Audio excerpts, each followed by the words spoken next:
இயேசு கிறிஸ்துவின் இனிய நாமத்தில் வாழ்த்துக்கள். சங்கீதம் 52 அதிகாரம் 8 தாவீது இப்படியாய் சொல்லுகிறார், நானோ தேவனுடைய ஆலயத்தில் பச்சையான ஒலிவ மரத்தைப் போல் இருக்கிறேன், தேவனுடைய கிருபையை என்றென்றைக்கும் நம்பியிருக்கிறேன் என்கிற ஒரு ஆழமான விசுவாச அறிக்கையை அவர் செய்கிறதை நாம் இங்கே பார்க்கிறோம். இம்மரம் பல ஆண்டுகள் வளர்ந்த பின்பு வெட்டப்பட்டாலும் அதனுடைய வேரிலிருந்து திரும்பவும் துளிர்விட்டு கொண்டே இருக்கும். தேவன்பால் நம்பிக்கை கொண்டுள்ளோர் எந்த நிலையிலும் வாழ்வை இழக்க மாட்டார்கள் என்பதற்கு ஒலிவ மரத்தை அடையாளமாக சொல்லி இங்கே தாவீது ஒரு ஆழமான விசுவாச அறிக்கையை செய்கிறதை பார்க்கிறோம். இந்த சங்கீதம் எழுதப்பட்ட சூழ்நிலையை நாம் புரிந்து கொண்டோம் என்று சொன்னால், இப்படிப்பட்ட ஒரு சூழ்நிலையிலும் தாவீதால் இப்படிப்பட்ட ஒரு விசுவாச அறிக்கையை செய்ய முடியும் என்று சொன்னால், நம்முடைய வாழ்க்கையிலும் அப்படிப்பட்ட விசுவாச அறிக்கையை செய்து தேவன் நம்முடைய வாழ்விலே என்ன திட்டத்தை நிறைவேற்ற விரும்புகிறாரோ அந்த திட்டம் நிறைவேறுகிற வரையிலும் பொறுமையுடன் காத்திருக்க முடியும் என்கிறதை நமக்கும் அது போதிக்கக்கூடியதாக இருக்கிறது.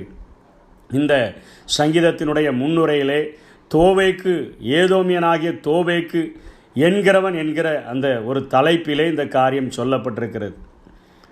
அந்த தோவேக்கு என்ன செய்தான் என்கிற காரியத்தை நாம் பார்த்தோம் என்று சொன்னால், நம்முடைய தாவீதினுடைய பழைய வாழ்க்கைக்கு நாம் திரும்பி செல்லும் பொழுது, அவன் அங்கே சவுலினால் கொலை செய்யப்படும்படியாக துரத்தப்பட்ட பொழுது, அவனோடு கூட பந்து இருந்த பொழுது சவுலினால் ஈட்டி எறியப்பட்டு, பின்பாக தன்னுடைய மகள் இவன் திருமணம் முடித்திருந்த மீகாலினால் ஜன்னலின் வழியாக இறக்கிவிடப்பட்டு, எப்படியாகிலும் சவுல் நம்மை கொன்று விடுவான் என்கிற உயிர் பயத்திலே அவன் பயந்து ஓடி, முதலிலே அவன் அகிமெலேக் என்று சொல்லக்கூடிய ஆசாரியின் இடத்தில் தஞ்சம் புகுந்ததை பார்க்கிறோம். மிகவும் பசியோடு கூட வந்திருந்த தாவீது அகிமெலேக்கின் இடத்தில் கேட்கிறான், ஒரு 5 அப்பமாகிலும் ஏதாகிலும் உம்மிடத்தில் புசிப்பதற்கு உண்டா என்று சொன்ன பொழுது, பரிசுத்த அப்பங்கள் தவிர வேறு எதுவும் இல்லை என்று அகிமெலேக்கு பதில் சொன்ன பொழுது, இன்றைக்கு நீர் வைக்கிற அப்பத்தை நீர் வைத்துவிட்டால் அது பழமையாகிவிடும் அல்லவா, அதை எனக்கு எப்படியாயிலும் கொடுத்துவிடும் என்று சொல்லி கேட்டு வாங்கி சாப்பிட்டு விட்டு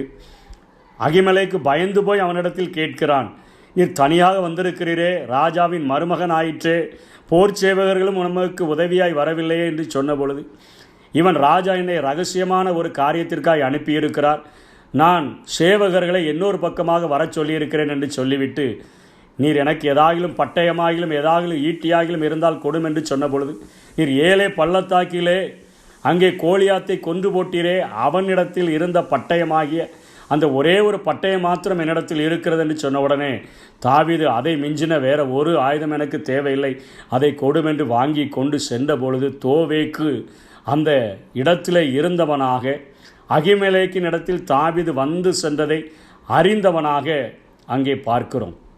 அதற்கு பின்பாக தாவீதுடைய பிரச்சனை, அவருடைய அப்பா அம்மா அவர்களை தேடி அதற்கு முன்பாக ஆகீஸ் ராஜாவின் இடத்தில் ஓடுகிறான். அங்கே அவர்கள் ஊழியக்காரர்கள் எல்லாரும் சவுல் கொண்டது 1000, தாவீது கொண்டது 10,000 என்று பாடினது இவனை குறித்தல்லவா என்று சொன்னவுடனே இவனுக்கு மீண்டும் உயிர் பயம். ஐயோ, காத் ராஜாவாகி ஆகீஸுக்கு தெரிந்தால் என்னை கொண்டு போட்டு விடுவானே என்று சொல்லி அங்கே பைத்தியக்காரனைப் போல தன்னை நாடகமாடி தப்பித்து கொள்ளுகிறதை பார்க்கிறோம். தன்னுடைய நுரை வாயிலே தள்ளவிட்டு தாடியின் வழியாக வடிய விட்டு கொண்டிருந்து கொண்டு கதவை கீறி கொண்டிருக்கிறது போல பித்தம் பிடித்தவனைப் போல நடித்தபடினால் ஆகீஸ் அங்கிருந்து அவனை துரத்தி விடுகிறான். அதற்கு பின்பாக அவனுடைய பெற்றோர்கள் அவனை அடைக்கலம் தேடி வந்தபொழுது அவர்களை கொண்டு போய் மோவாபின் ராஜாவினிடத்தில் வைத்துவிட்டு, கர்த்தர் என்னை எப்படி நடத்துகிறாரோ அதுவரையிலும் இவர்கள் உங்கள் பக்கம் இருக்கட்டும் என்று சொல்லி ஒரு 400 பேரை சேர்த்து கொண்டு அகிலாம் குகையிலே அவன் தஞ்ச புகுந்திருக்கிறான். அந்த இடத்திலும் அவன் நடமாடி கொண்டிருக்கிறான் என்கிற செய்தி சவுலுக்கு வந்தபொழுது, அவன் எப்படியாகிலும் தாவீதை கொன்றுவிட வேண்டும் என்று வந்திருக்கிற போது அந்த ஜனங்களிடத்தில் சவுல் பேசுகிறான், உரையாற்றுகிறான். நான் உங்களுக்கு நிலங்களை கொடுத்தேன், உங்களுக்கு ஆடு மாடுகளை கொடுத்தேன், உங்களுக்கு எல்லா வசதி வாய்ப்புகளையும் ஏற்படுத்தி கொடுத்தேன், ஆனால் நீங்கள் தாவீதை எனக்கு விரோதமாக எழுப்பி விடுகிறது என்ன என்பது போல அவன் பேசி உரையாற்றி கொண்டிருந்த பொழுதுதான் தோவேக்கு தெரிகிறது, ஓ, சவுல் தாவீதை கொலை செய்ய வகை தேடுகிறார் என்பதை அறிந்தவனாக அவன் அகிமெலேக்கை குறித்து அவன் தவறுதலாக சொல்லிக் கொடுக்கிறான். அகிமெலேக்கு தாவீதிற்காக தேவனிடத்தில் விசாரித்தான் என்று அவன் பொய் சொல்லிக் கொடுக்கிறான். அங்கே அவனுக்கு சாப்பாடு கொடுத்தான் என்று சொல்லுகிறான், அவனுக்கு ஈட்டியை கொடுத்தான் என்று சொல்லுகிறான். இவைகளெல்லாம் தாவீது வலுக்கட்டாயமாக கேட்டு வாங்கினது. ஆண்டவரிடத்தில் விசாரிக்க தாவீது சொல்லவே இல்லை. இந்த காரியத்தெல்லாம் சொன்னவுடனே சவுலுக்கு மிகுந்த கோபமடைந்தவனாக தன்னுடைய ஊழியர்களை அனுப்பி ஒரு ஆசாரியனை கொன்றால் மட்டும் போதாது என்று சொல்லி அகிமெலேக்கை சேர்ந்த 85 ஆசாரியர்களை சணநூல் அந்த ஏபோத்தை தரித்திருக்கிற எல்லாரையும் அழைத்து அனுப்பி அவருடைய புருஷர்கள், ஸ்திரீகள், குழந்தைகள், ஆடு மாடுகள், கழுதைகள் எல்லாவற்றையும் கொண்டு வர சொல்லி தன்னுடைய ஊழியக்காரர்களை பார்த்து சொல்லுகிறான். இவர்களை கொன்று போடுங்கள் என்று சொல்லுகிறான். அகிமெலேக்கு பேசி பார்க்கிறான். ராஜாவே, உமக்கு ஒரு பயபக்திக்குரிய ஒரு ஊழியன் அல்லவா தாவீது, உம்முடைய அருமையான மருமகன் அல்லவா என்றெல்லாம் பேசின போதிலும் கூட சவுல் மிகவும் கோபமுண்டவனாக தோவேக்கினுடைய வார்த்தைகளை நம்பி தன்னுடைய ஊழியக்காரர்களை வெட்டி போட சொன்னபொழுது அவர்கள் தேவனுடைய ஊழியக்காரர்கள் மேலே நாங்கள் கைகளை வைக்க மாட்டோம் என்று சொன்னபொழுது தோவேக்கு கட்டளை கொடுக்கப்படுகிறது. 85 ஆசாரியர்களை கொன்று போடுகிறான். புருஷர்களை, ஸ்திரீகளை, குழந்தைகளை, ஆடு மாடுகளை, கழுதைகளை எல்லாவற்றையும் வெட்டி போட்ட பொழுது அகிமெலேக்கினுடைய மகனாகிய அபியத்தார் மாத்திரம் தப்பி ஓடி வந்து இதை தாவீதுக்கு அறிவிக்கிறான். தாவீதினுடைய இருதயம் உடைக்கப்படுகிறது. என் நிமித்தமாக ஒரு ஆசாரிய வம்சமே அழிக்கப்பட்டிருக்கிறதே. அப்படிப்பட்ட ஒரு துயரமான ஒரு சூழ்நிலை.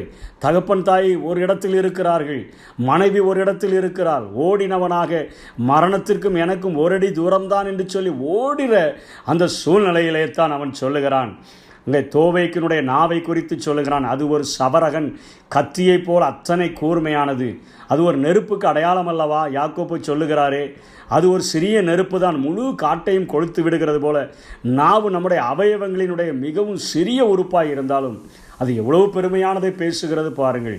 இங்கே ஒரு வம்சத்தையே தோவேக்கினுடைய நாவி நிமித்தமாக அழிக்கவிட்ட சூழ்நிலையை அங்கே தாவீது சொல்லுகிறதை பார்க்கிறோம். தேவன் உன்னை என்றென்றைக்கும் இராதபடிக்கு அழித்து போடுவார். அவர் உன்னை பிடித்து உன் வாசஸ்தலத்திலிருந்து பிடுங்கி நீ ஜீவனுள்ளோர் தேசத்தில் இராதபடிக்கு உன்னை நிர்மூலமாக்குவார் என்று தோவேக்கு ஒரு கர்த்தருடைய எச்சரிப்பை சொல்லுகிறது போல சொல்லுகிறான்.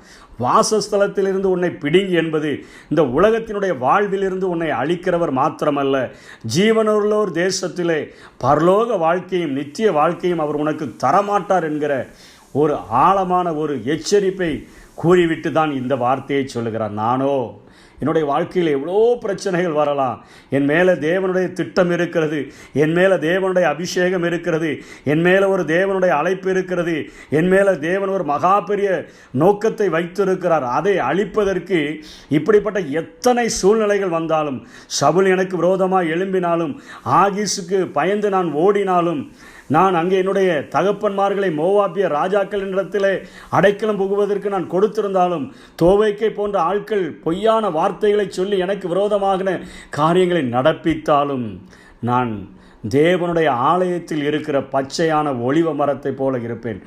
எந்த ஒரு பிரச்சனையும் என்னை அழிக்க முடியாது என்கிற ஒரு ஆழமான ஒரு அறிவிப்பை சொல்லுகிறதை பார்க்கிறோம். ஏனென்று சொன்னால் அதற்கு அடுத்த பகுதியிலே அவர் சொல்லுகிறார், தேவனுடைய கிருபையை என்றென்றைக்கும் நம்பி இருக்கிறேன். நான் தேவனுடைய கிருபையை, தேவனுடைய தகுதியில்லாத ஒவ்வொருவர் மேலேயும் அவர் செலுத்துகிற அன்பாகி அந்த தேவ கிருபையை நான் நம்பி இருக்கிறபடியினால என்னை அழைத்தவர் உண்மை உள்ளவர், என்னை அபிஷேகம் பண்ணினவர் உண்மை உள்ளவர், என் மேலே வைத்திருக்கிற திட்டத்தை நிறைவேற்றாமல் எந்த ஒரு காரியம் என்னை அழித்து விடுகிறதற்கு அவர் இடம் கொடுக்கிறதில்லை. நான் ஆழமாய் அவருக்குள் வேறின்று இருக்கிறபடியினால இந்த உலகத்தில் வருகிற எந்த ஒரு போராட்டங்களும் எந்த ஒரு பிரச்சனைகளும் என்னை அசைக்க முடியாது.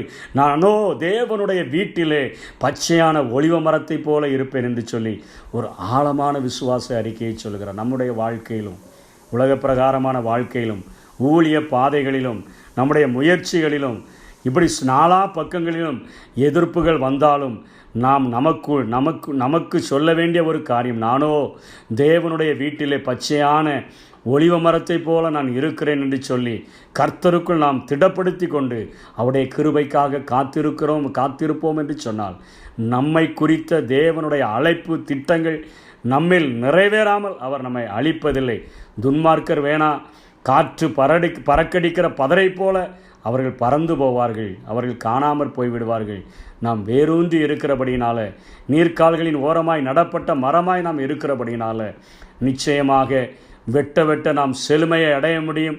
தேவன் நம்மில் வைத்திருக்கிற திட்டத்தை நிறைவேறாமல் நம்ம அவருடைய ராஜ்யத்திற்குள் கடந்து செல்ல மாட்டோம் என்கிற ஒரு அசைக்க முடியாத விசுவாசத்தோடு கூட வாழுவோம். அப்படிப்பட்ட கிருபைகளை தேவன் நமக்கு தந்தருள்வாராக. ஆமென். வாய்க்கால்கள் ஓரத்திலே நடப்பட்ட மரம் நானே, என் வேர்கள் தண்ணீருக்குள் இலை உதிரா மரம் நான்.